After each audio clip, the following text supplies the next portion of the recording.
Hey team, how we doing? This is Coach Dana Cavalea checking in with you today. And before we get started, I just want to tell you about my blog. I'm not sure if you guys know about it, but at danacavalea.com, every morning at 6:02 a.m., my blog will come out. It's about inspiration, motivation, and really just improving your overall performance in sports, life, and business. And really, I try to provide strategies that you could use day after day and deploy as needed to help you overcome the obstacles that you're going to face in life. And I try to use stories of athletes and CEOs and executives that I work with to get you, to that next place in your overall journey. So I hope you guys enjoy. Get on that blog, danacavalea.com, and each day we could hang out a little bit together. But today there's something I want to talk about, and I cover it quite a bit because for me it's a very relevant topic as somebody that was working at a very high level of professional sports, works with some very high level business folks, and at the same time, as somebody that has built several of his own businesses. And when you do those things, you take on a lot of responsibility, both for yourself, both financially, and even responsible for other people, obviously, as you're building your workforce. So when you do that, all of that responsibility oftentimes can translate into increased stress and increased anxiety. And the bigger the stakes, sometimes the more you make of things, and the more you internalize things, and the more you get in your own head. And when you're in your head, you're dead. And that time in your head leads to more and more stress and anxiety. And you're trying to solve all these problems in your own mind. And that constant processing, hour after hour, day after day, week after week, month after month, year after year, eventually your mind slows down. Your mind gets tired. You get tired. But when you're tired and you're still trying to process, that overwork, which, I always use the electronics analogy. If you overwork electronics, they burn out.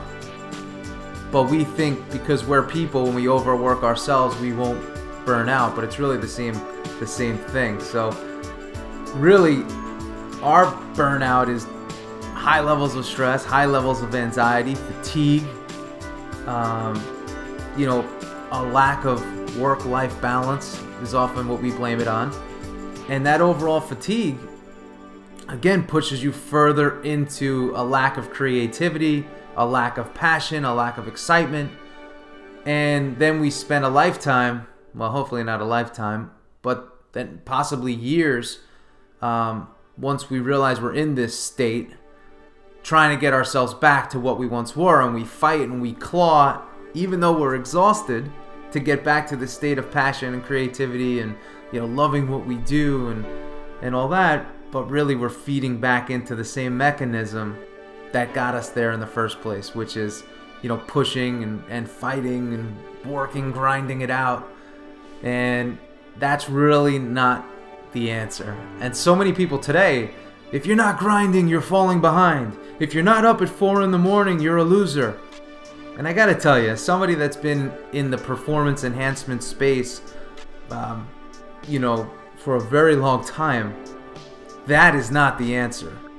Everyone needs to be approached as an individual. Some people can stay up until 4 in the morning and be fine. Other people can get up at 4 in the morning and be fine. And then other people, they don't have the same capacity. They could get up at 7 or 8, and by 3 o'clock they're shot for the day and they're fighting to get to bed. So everybody's different. We need to approach everybody as such. But when it comes to this stress and anxiety, the first thing you have to do is acknowledge that it's real and that you have it. Okay?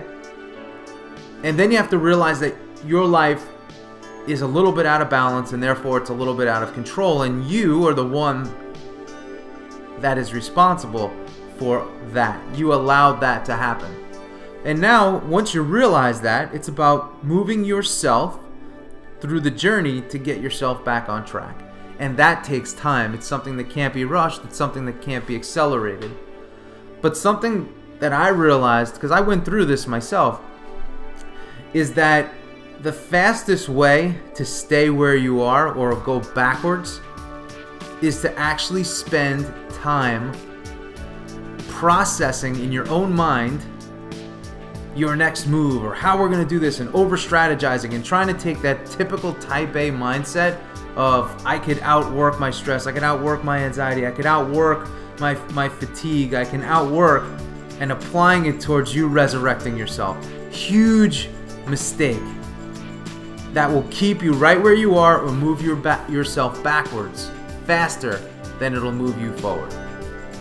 You'll finally start to accelerate yourself when you give up your fight, you stop resisting, and you accept where you are. And when you do that, that's when the changes start to happen.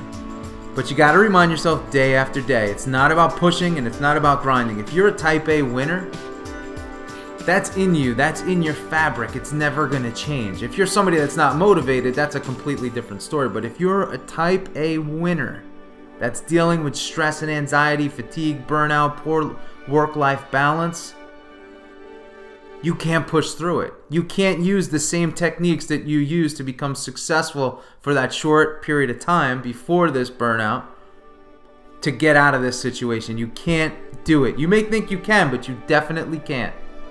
So you got to sit back. You got to endure the process of becoming somebody different or creating a different pattern than you're used to having, which is typically push, grind, push, grind, push, grind. I'll get through it. I can push myself. I have more discipline and more resilience than anyone next to me. It doesn't work. But what you can do is challenge yourself to stay with this new process, which is about acceptance and not resisting. And if you can do that and slow yourself down enough to say, hey, this is where I am right now. This is my reality. I'm not the Green Beret that I was. But that doesn't mean that I can't be that Green Beret again.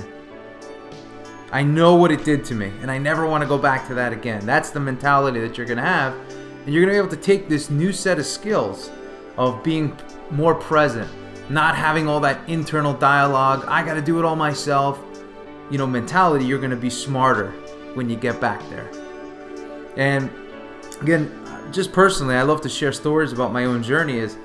So many times throughout the day, I would catch myself having these, I call it behind the curtain dialogues. I looked at like my own head and I would say, okay, if I'm in front of my ears, I'm good. That means I'm present. But when I'm in my subconscious and I'm deep and I'm thinking behind my ears, again, that's a crazy analogy, I get so deep in thought that I find myself almost getting a little bit like of a tic when I'm back there because I'm not even conscious of what's happening to me physically. So I realized I had to spend more time in front of the curtain, which was being present and catching myself when my default would be to escape reality and sit behind my own curtain, which was, again, in my subconscious, behind the ears and almost detaching from society. And that's what, creatives and type A's have the ability to do, really detach from everything around them so they can preserve themselves. But that preservation could easily, turn into, just a slaughtering of yourself because you're not living in the present world. You're so deep in your own thoughts that it's fatiguing. And what was really alarming for me is I realized that I was fatigued all the time. And I said, man, I feel good. My blood tests are good. I work out every day. Why the hell am I so fatigued? And I knew that fatigue, was not illness or disease or anything like that. But it was thoughts. I was exhausted from my own thoughts. And how many of you are in the same position? You're in a meeting and you're checking out in the middle of the meeting because you're in your own mind already. You've already departed that meeting. And it's so common. And it's so common amongst the type A. So stay in front of the curtain. Stay present.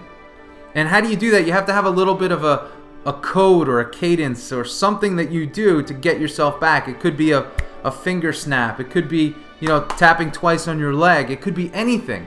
But you need to figure out what that is when you find yourself falling too deep behind the curtain to pull yourself forward again. Super, super, super important.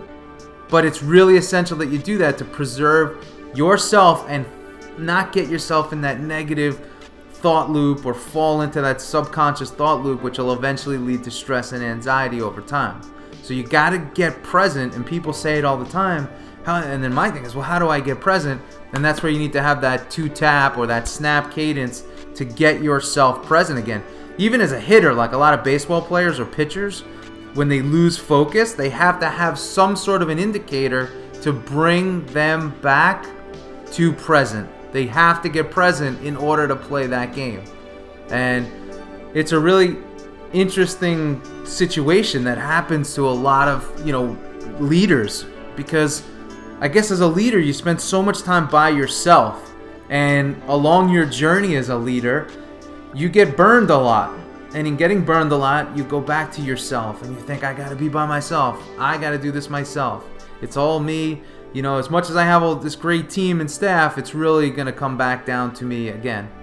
And it's unfortunate, and there is some truth to that. But you gotta make sure that you're not killing yourself in trying to lead whatever entity you are trying to lead.